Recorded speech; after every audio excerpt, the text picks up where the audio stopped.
Hello everyone and welcome to 40 Questions. My name is Stephen Walker and today I have the pleasure of speaking with Chris Norman from England. Chris Norman from, well, that was the first question. Where are you from? England. You're from England.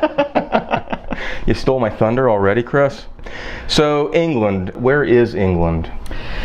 England is in a collection of countries called the United Kingdom of Great Britain and Northern Ireland, which comprises of the countries England, Scotland, Northern Ireland, Scotland and Wales. And then in the British Isles there's also another country which is the Republic of Ireland. So it's a collection of 5 countries. So the Republic of Ireland is part of the UK? It's part of Great Britain. It's part of Great Britain. But it's not part of the United Kingdom. Okay. And so the continent is? Europe. You are in Europe. Okay. Yeah. And so basically England is, you would say it would be what, east of Ireland and west of? Yeah, it's Western Europe. It's Western Europe, but yeah. West of what country? France. West of France? And France? Denmark. And Denmark? Okay, all right. The nationality is the next question. So what is your nationality? I'm English. You're English? It means I'm from a country called England. Okay, well. Which is in Great Britain.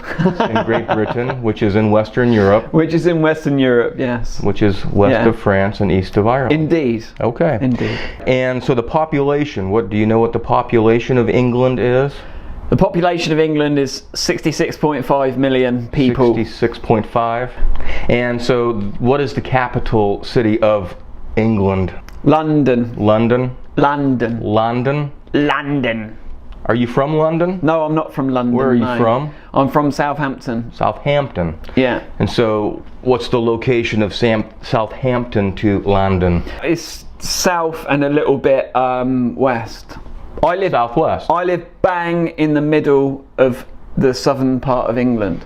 Okay. So on the south coast, right in the middle of England. And so London, what is the population of London? London, 8.5 million. About 8.5 million. Yeah, 8.5 million. And is it the biggest city in England? Population wise, yeah. Probably. Yeah.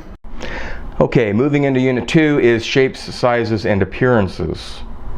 Chris. Nice socks, by the way.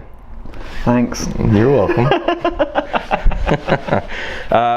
The flag. What color is the flag of England? Not Great Britain, but England.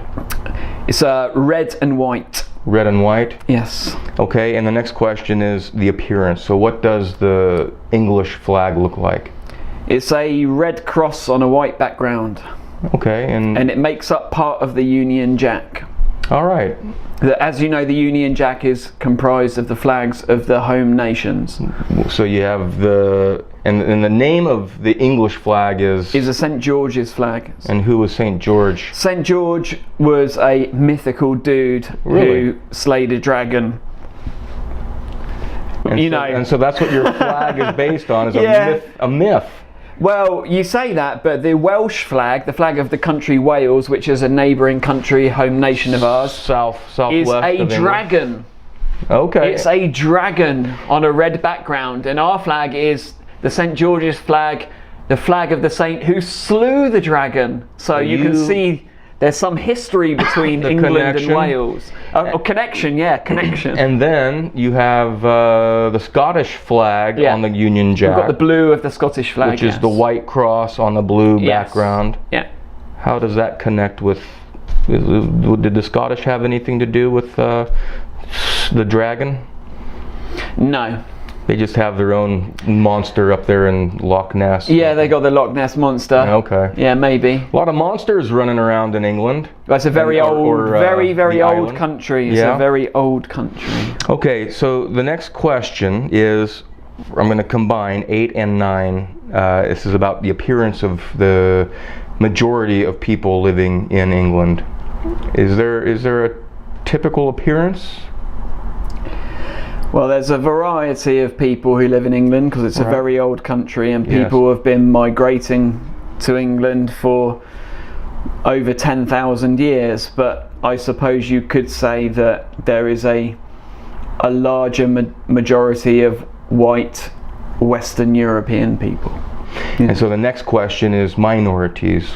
What minorities make up a good bit of England? Well, I've got everyone. We've got Chinese. You do? We've got Korean areas. We've got people from Pakistan and India. We've got African communities. We've got communities from other countries in the home nation.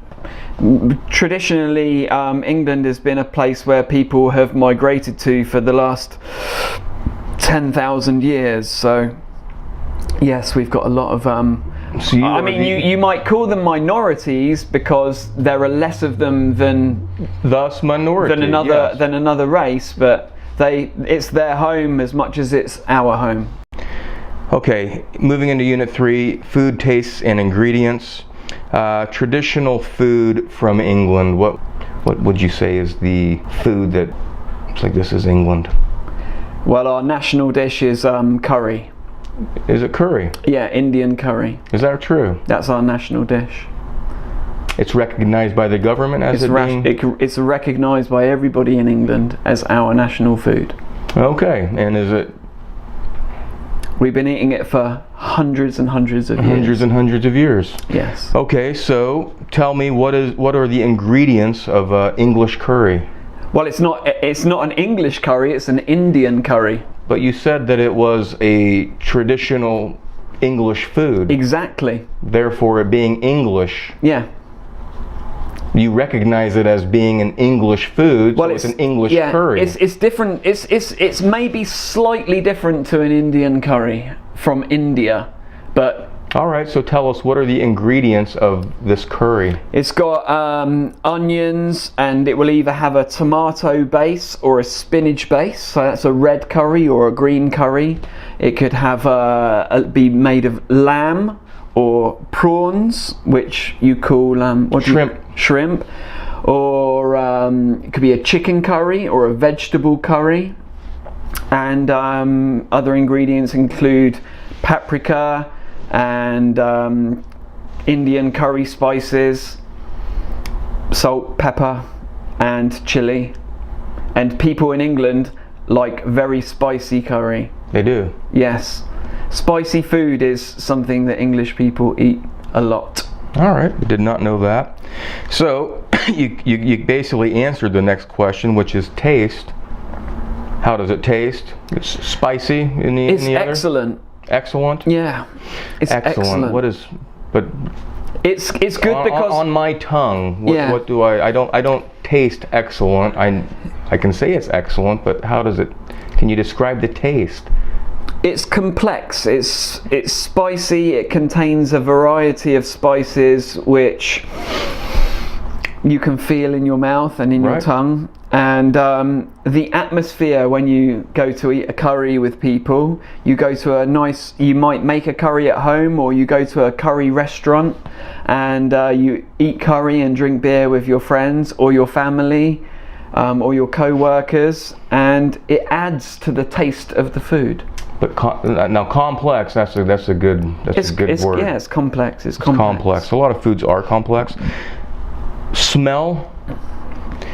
Did your mom used to make this when you were a child? My parents have made curry all my life. So when you walked into the front door and you said, "Mom's making curry," what do you remember? What are the smells like? Smells like curry. But if someone has never eaten curry, how can you describe the smell of curry? It smells by using adjectives. It smells like spices and it's something that's been cooking for many hours. So the strength of the smell and the complexity of the smell are palatable, savory. Smells savory. Yeah, it smells mouth-watering. It's mouth-watering would be an excellent description. It's mouth-watering. It makes your mouth water. Yeah, it makes your mouth water. Yum, you yum know curry. It's going to be good. You All know right. it's going to be good. Okay. Yeah, especially when my dad makes it. My dad makes excellent curry. Okay. He's the curry chef He is in the my curry family. chef of the Norman family. Indeed. The last question of Unit 3 is texture. So you got Dad's curry on the plate, you bite into it, spoonful. What's the texture like? Well, when my dad makes a curry, the curry sauce is quite thick and Okay. viscous, which can be very different to when you go to an Indian restaurant and eat a curry made by people who are from India. All right. Or are culturally Indian. Mm-hmm. Their curries tend to be a lot more watery. So the sauce will be very thin Okay. in many cases, but have large chunks of meat in it. However, they do also make thick curries like a saag and a rogan josh and buna. But your dad's curry, is it chunky? It's Yeah, thick? my dad's curry is pretty chunky and thick. Yeah. Okay. Yeah, I like it like that though. You know. Do you have a favorite curry? I like all curry. You do? Except for I can't eat a vindaloo. A vindaloo, our national dish is a vindaloo, but it's too spicy. I can't eat it. Right. Yeah. Okay. I can't eat that. It's too strong. It's too spicy. Too spicy. It's too hot. Right. Yeah, it's too hot for me. All right, Chris. Unit 4 Yes. is weather, seasons, and landscapes. And question 16 is the landscape. What is the landscape like in England? It's very green with lots of luscious green forest, many hills, water features, Water features such as. Do rivers and lakes. you have waterfalls in England? Not big waterfalls that fall smaller, from yeah. 20 or 50 meters really. So if we go from the west to the east, can you kind of describe the topography, the landscape? It's all the same? Similar?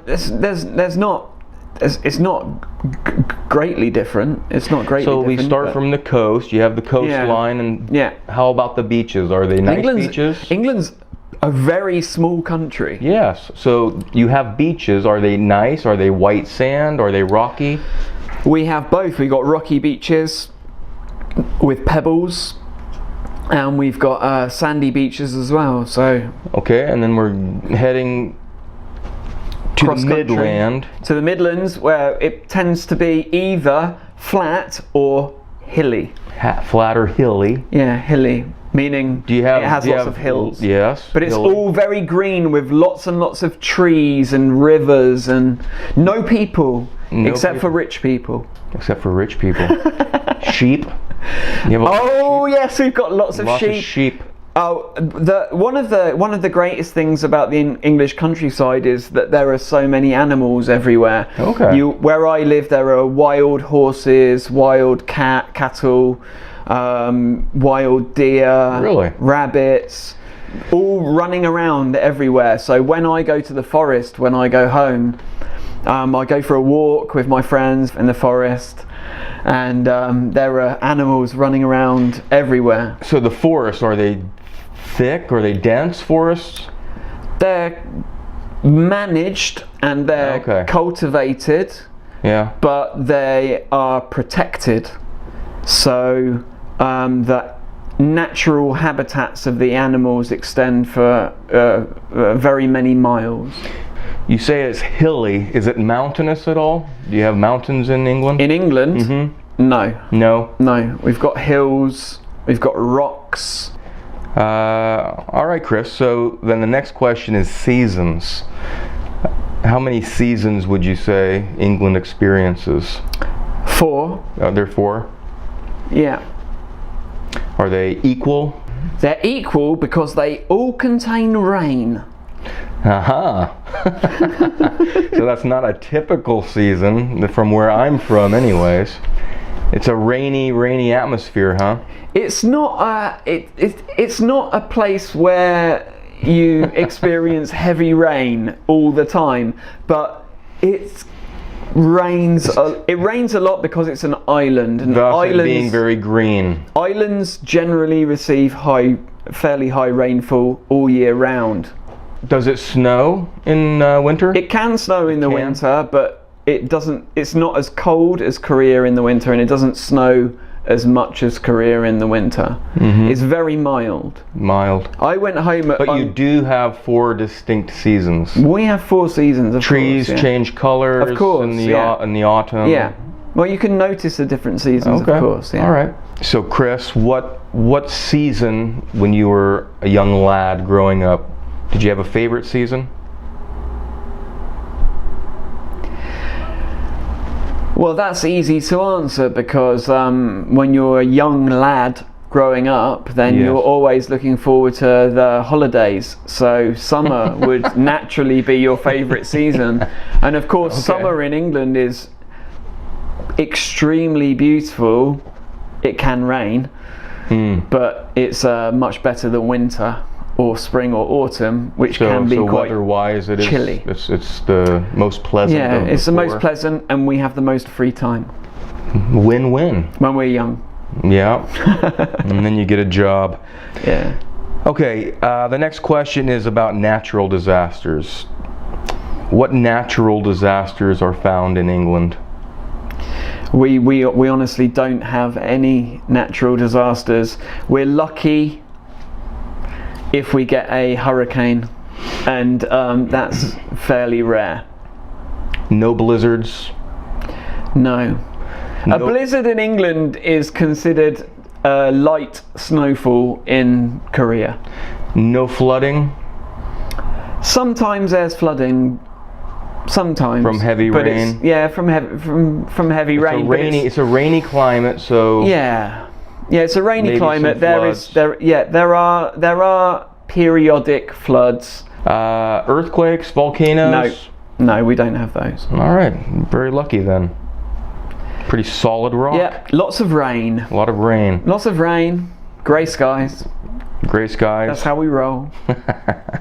All right. So the last question of Unit 4 is about holidays. Can you tell us about one important holiday in England?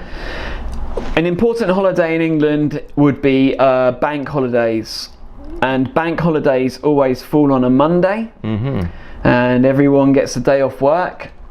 And they always show James Bond films on a bank holiday Monday. Really? They're our most frequent holiday. So in 1 year, how many bank holidays would you experience? I mean, are there specific? At least 5, I should think. Are there specific dates for these bank holidays? They fall on the same day every year? I'm not sure. I don't have enough understanding of bank holidays to explain them properly to you. But you would say that's the most important holiday in England. Bank holiday Mondays, you don't have to go to work, therefore it's important. Yes. All right, and in Unit 5 we talk about ports, transportation, and accommodation. And so we are flying into England. What is the main or one of the main international airports? Heathrow Airport in London is the biggest. That's international numero uno. airport. Yeah. Okay, in London. Yeah. And all right, we touch down and we go through Heathrow. Yes. And now we breathe the lovely English air. What are some modes of transportation that we can find and take throughout the landscape of England? Well, in all honesty, you're going to be facing severe problems because our public transportation system is one of the worst in the developed world. Really? Yeah, we've got trains, we've got buses, but Not so good. In comparison to Japan or China or Korea, our public transport system is Terrible. absolutely disgraceful. So I America- apologise if you want to go on holiday to England. I apologise that our public transport is so terrible. It should be better, but it's not. So, but you do have buses, you do have trains, Yeah. taxis, the black taxis still? They use in London. Are they okay in London? That's the black taxi. But you don't want to go to London if you go on holiday to England. No. All right. So where do we? Well, we get out of London. Yeah. How do we go from A to B? It's typically a bus though? I think you should rent a car. Okay. Renting a car is a good idea, because if you go in your home country and get an international driving license permit, you can get one that lasts for 1 year or 6 months. And the cheapest and most efficient way to travel around England and see the real country is to rent a car, I think. Got it. It's good advice. Yeah. I would agree with that in America as well. Yeah. Public transport in the United States is also subpar, which is sad, but compared to Asia, it's awful. That's true. Awful. Very, very true. Yeah. It's shameful. It is shameful. It's shameful. I agree. Now we are in our rental car and we're driving around and we need a place to sleep. Right. What would you say is a nice hotel to stay at? Or any hotel, a place to sleep? Oh, I'd say your best option is to go on Airbnb or TripAdvisor or hotels.com and find a bed and breakfast. A bed and breakfast, B&B. A B&B, which is somewhere that's run by a man or a woman or a couple. It's a small place where you will stay in a traditional home, a traditional English house. And so this man and woman, or man or woman, this is their home? Yeah, it probably is their home, yeah. And so what are some amenities that we can expect to find at this place? All the comforts of home. Yeah, it will be like a real English home. Right. And then you wake up in the morning and you get a proper English breakfast. You get like breakfast. Tea and coffee and orange juice and bacon and eggs and blood pudding and sausages and beans and mushroom and fried toast. You get everything, and then you're ready to drive. You're ready to go. Yeah, you're ready to go into the. Yes. You said blood pudding. What is blood pudding? It's pig's blood congealed into a sausage-like appendage. Is it tasty? I've never tried it. I don't know. Yeah, it tastes good. And is it a healthy dish, blood pudding? Well, I mean, it's good for the body. It's of course it's good for you, but you like anything, you would eat it in moderation. Sure. Because you're a sensible human being. Yeah, we try to be. And you don't eat blood pudding 3 times a day every day. Nor should you. No, typically when you have breakfast, you have 1 slice of blood pudding with your full English breakfast. Okay. The next question 25, is about money. The currency used in England is the Great British Pound. The pound. You still use the pound. The Great British Pound. Yes. You still use the Great British Pound, although most of Europe now uses the EU. Or the euro, I should say, the euro. Many countries in Europe use the euro, but the most developed countries in Europe have their own currencies. Okay, and so the question is the exchange rate. Can you tell us what is the exchange rate in dollars with the Great British Pound? Although it may be fairly unusual for an English person to exchange pounds for dollars, the exchange rate is probably about $1.38, $1.35 right, to the Great British Pound. The Great British Pound. And on the Great British Pound, who do you find? On the pound coin, there is the Queen of England, Queen Elizabeth II. Yes. Elizabeth Rex. Elizabeth Rex. Why? No, Regina. Regina. Oh, that's her middle name? No, it means regent. Female regent.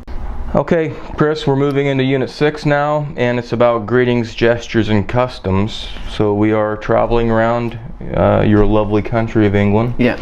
And we come upon some native English people. What is a greeting that is used? What should we say? Commonly used. The most common greeting in England, which we use all the time when we don't know somebody, Yes. we greet them.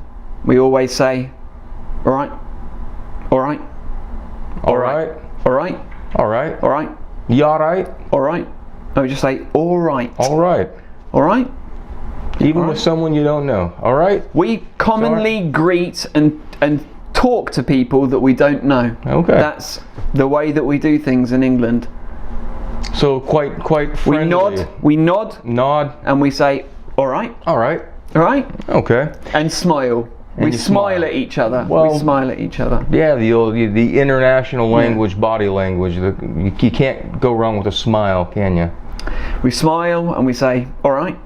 Say, "All right." All right. And then maybe, if you're lucky, that person will stop, and you can have a little chat, Have and a little then chat. go your separate ways, and you feel good. Okay, so the next question, gestures. When you meet someone or with your friends, polite. What are some polite gestures that are common that we can use? And We make eye contact with each other, and Eye contact's important. we smile, Mhm. and we often do a thumbs up, like this. Thumbs up Yeah. It indicates that's good. and 2 thumbs up. Very nice. Very nice. Yeah. Okay. Yeah. Anything else? Smile. Oh, we eye nod. contact. We nod our heads. Nods. We very often nod our heads. You know, in Asia, people bow, but we nod. Okay. We nod. A nod. small bow. A nod is an acknowledgement of another human being. Right. And we like to, even if we're not going to talk to somebody, even if we don't know them, we nod and acknowledge that acknowledging they their are presence. there. Perfect. And we smile. And you smile. Yes. All right. And you have a lovely smile, by the way. Thanks. You're welcome. You all right? Yeah. Okay. All right. All right. The All right. next question is question 28, gestures that are impolite. Yeah. So not every country, we don't use the same body language everywhere. Can you tell us some of the gestures that we should not use that would get us in trouble? I'll tell you one example of an impolite gesture which may be relevant because we live in Asia. Yes. Which is this. Cheese, kimchi. Yeah, unfortunately in England this means beep you. And the reason why is because these two fingers Yeah. are the bow fingers for when you draw an English longbow. And when England was fighting French, the English bowmen used to say, "We still have our fingers, we still have our fingers," because the French would capture English bowmen and chop their bow fingers off. Wow, okay. So the English bowmen would stand there and they would go like this to the French and That's say, interesting. "We still have our fingers." Yeah. So now it's Yeah. that's interesting. That means basically. Right. Yeah. So we don't do this unless we want to have a fight. Yeah. So when you're taking pictures, maybe you should do this. Or 2 thumbs up. This means victory. This is victory in England. Victory over the Germans. Deutschland über alles. Yeah. England über alles. Yeah. Okay. We don't. Spitting is rude. Okay.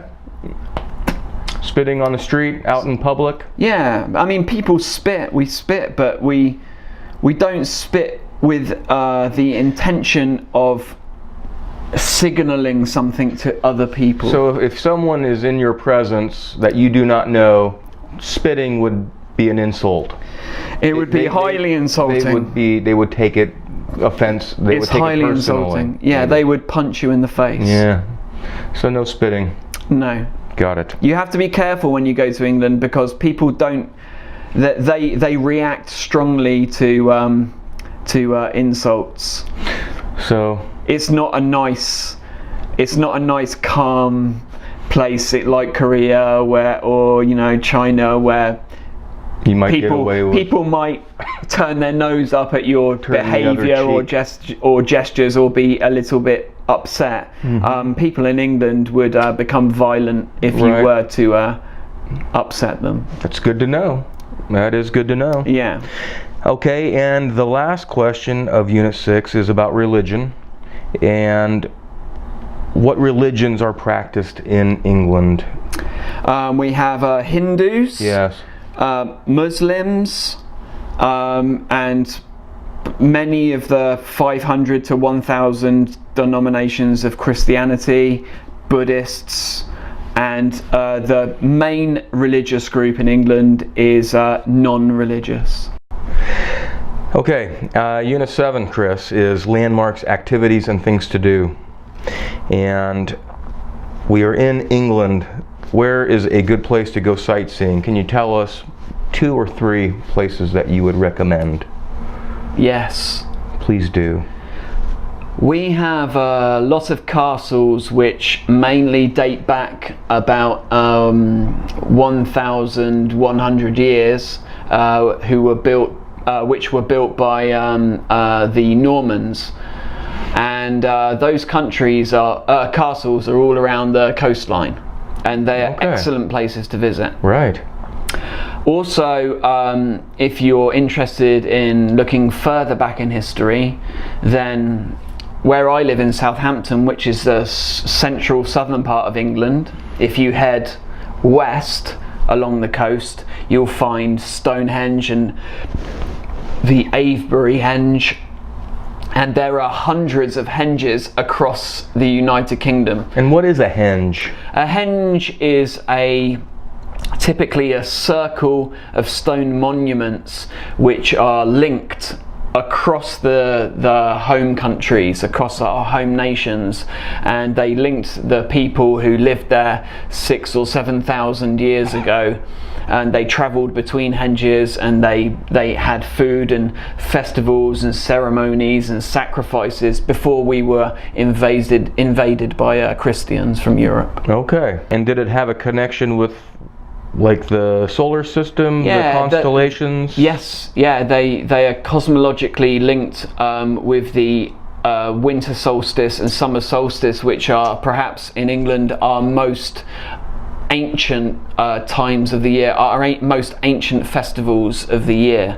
And so longest and the shortest days of the year. When you visit an ancient monument like a henge, you can if you're there at the right time of year and the right time of day, you can have a pretty interesting experience. Have you been? Yeah, I have, but I would like to go again, and I plan to go again, because I've learned a lot more since I've been outside of England than when I lived in England. As we usually do. That's true. You have to step outside of the box. That's true. I agree 100%. Okay, and the next question is about famous landmarks. So, what are some famous landmarks that we can see in England? England? Yeah. National parks, they're one. National parks. Can you tell us one in particular? Well, I'll tell you about the one where I'm from. Excellent. That's the New Forest. The New Forest. The New Forest was created by William of Normandy, and it was his traditional hunting ground, and he evicted all the people from that area, preserved that area as a national park where only he and his kinsmen could hunt. And it's been preserved ever since. So it's an excellent area for seeing wildlife and for walking and hiking. And you won't see people there. Okay. 1 or 2 more landmarks, like structures that we can. I say the Tower of London is a fairly infamous landmark, along with other castles of which we have thousands. What took place in the Tower of London? Murders, rapes, debauchery, beheadings. A lot of naughtiness going on in there. Yeah, a lot of downtown London. Yeah, London downtown. It's downtown London. It is downtown it's in the London. Center, isn't it? It's traditionally the place in the Middle Ages onwards where political prisoners were kept and then executed. Before that, even one of the king's wives, I believe. Many of the king's wives. Many of the king's wives. Many king's wives. Sheesh. And come on, England. Prior to being a prison, it was originally erected as a Norman castle by William the Conqueror. Okay, now I hear Normandy, and your last name is Norman. Yeah. Am I talking to someone of noble stature by any chance? Not noble stature, no, but the surname Norman and the name Norman comes from Norway, and it means man of the north. Man of the north. So it was a name given to Norse, meaning from Norway and Scandinavia, Norse settlers in France. Okay. And the area granted to them by the French emperor was renamed to Normandy, which means the land of the men of the north. The land of the Scandinavian men. And that's your heritage? That's my heritage, that's your heritage. Yeah. Okay. That's interesting. I did not know that. What are some activities that people enjoy doing in England when they have some time? People like to go to the beach. Yeah. People like to surf. They do. They're surfing in England. Yeah, of course. Yeah, definitely. I didn't know. Yeah, good waves. Good waves in Devon and Cornwall. Which is on the west coast, southwest coast. Okay. Extreme sports. Hiking and walking, rambling, what are some ancient extreme trails. sports that you can do? You can do like hang gliding and bungee jumping, zip lining, and you can fly biplanes, you can fly Spitfires, you can fly airplanes. Spitfire is a plane? Yeah, it's a World War II fighter plane. Okay, and you can take the control? That. Yeah, you can fly that. Okay. You can fly, you can jump, you can sail. Right. You got it all? Yeah, you can do anything, yeah. Good whitewater rafting in England? No, not really. Not so much? We don't have rapids. those kinds of rivers. Okay. No. And fishing. Good fishing? Good fishing. Okay. Yeah. All right. An activity that you enjoyed growing up or enjoy now, the question is, where is a good place to do an activity that you enjoy? I think I come from the New Forest, and I think that horse riding. Okay. Horse riding is a great activity that you can do. Horse riding and blacksmithing. Blacksmithing. So that's you interesting. can. What's that? You can spend the day in a forge, and you can learn how and experience forging a piece of steel or pieces of steel into a knife or an axe or a utensil of some kind. Right. But you can also go horse riding through the New Forest. Yeah. Right. Sounds good. Yeah. Okay. And the last question of Unit 7 is people watching. Where is a good place to go people watching in England? Well, I think if you go to any city centre in England, then you're going to get a pretty interesting experience of the local people and their culture. Right. Such as? Wow, you can see people doing all kinds of crazy things. You can see street performers, which may be individual musicians or groups of musicians performing together. You may see Shakespearean plays being acted out in the street. Right. You might see jugglers, and you might see mimes, and Morris dancers. Morris dancers, what's that? Morris dancing is a traditional English pagan dance. Okay, all right. Before we were invaded by the Christians. But we keep our traditions in England, so. M-O-R-I-S? Double R. M-O-R. Okay, oh, Morris. Okay. Yeah. All right, Chris. This is Unit 8, the last unit of the book, and it is about music, pop culture, and famous people. Yeah. And we begin with music. What kinds of music are popular in England? There's quite a few, but English people are very individual, so they have individual taste. There is no collective. There's no collective consciousness about music. Got it. So a large majority of people like popular music, what's described as popular music. But popular music in England is different to popular music in Korea or Japan or China. Right. It includes death metal, heavy rock, hip hop, dance music, electronic music, and other types of music. Any type of genre of music can be popular, and if people like that, then it tends to be liked by a majority of people. Right. So pretty much the whole gamut. The whole spectrum could be popular, and therefore could be accepted by a majority of people in the country of England. Yes. Right. Moving into the next question, famous people. What can you tell us? Maybe 2 or 3 famous people that you would like us to know about that come from your homeland? The first one would be William the Conqueror. William the Conqueror. Yes. Tell us a bit about him. William the Conqueror was a Norse king who was the great-great-grandson of Rollo, who was granted the coastal region of France by the Emperor of France in the 700s, so about 700 AD. To protect the coast of France from other Norse or Viking invaders.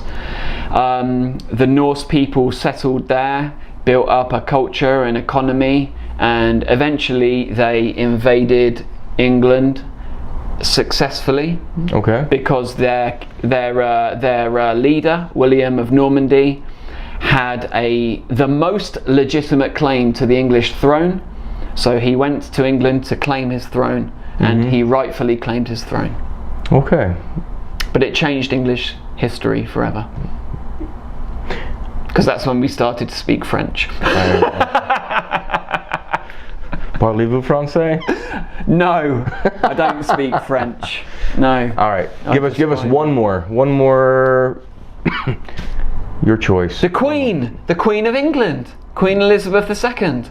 Yeah? Yes. She's pretty famous.